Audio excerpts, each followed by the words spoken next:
Here's a look at another Jaboticaba specimen that I got. This one is much older, currently inside a pot and indoors overwintering. As you know, this tree is extremely tropical. It originated in South America, in the northern portion, like Brazil, Peru, all the countries around it. And in those climates, it is extremely humid and extremely warm all year around. So that's why this tree never really have a dormant state. It keeps its leaf and stays green all the time. So if you use this as an indoor tree, it's actually really good because, yeah, again, it stays green and lush. However, I don't know if this thing can actually be completely grown indoors forever if you don't provide like the right environment for it. For example, in a normal room, I think it's gonna eventually start declining if you keep it indoors like this all year around. But so far, just for a winter, it's fine. And then, during spring and summertime, it will be outside getting like all the elements. Um, as you can see for this one, I have really nothing besides a supplemental light. There's no humidifier, no heater or anything. The room currently is around 73 degrees Fahrenheit and 59% humidity. The only reason it has such high humidity is because I had the window open today and it's really warm, very abnormally warm for this area. And then it rained yesterday, so it's good to like occasionally open the window to give it kind of a breeze of fresh air. Um, yeah, so um, the age of this tree, based on my estimate, is probably around 25 years old. Um, the reason that you can see it stays this small is about 3.5 foot tall, and the whole canopy is around 3 foot.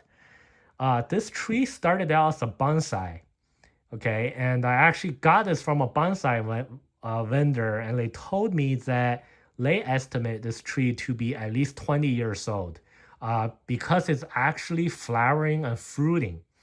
So yeah, I believe this tree definitely probably started out as a bonsai when it was very young, just because the shape of the trunk and the shape of the branches is meticulously done and it looks really good. And you can't really do that on a much older tree when the wood is hardened.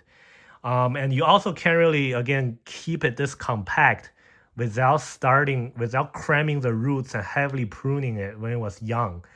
Um, so yeah, based on my estimate, I would probably say again around 25 years old or even older.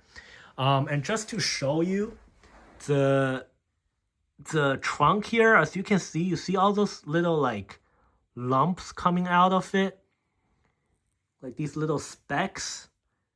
Try to focus. Those are all flower buds ready to open. Um, Again, this tree is kind of abnormal. It fruits on old wood. It doesn't fruit on new wood like the guava or like figs. Even though this tree is in the same family as a guava, which is the myrtle family, um, you can prune off all the young branches because it doesn't really matter. It always will grow fruits on old wood unless there's a certain like environmental stress or something, or it's extremely malnourished. It might, very rare occasion, fruit on a new wood. But yeah, it's a quite unique tree. And again, if you know this tree, you look online when it fruits, it kind of looks like an alien. All those grape looking purple fruits just gets crammed on the tree. Um, and I'll show you a very interesting thing. This actually flowered. One of the buds opened indoors completely.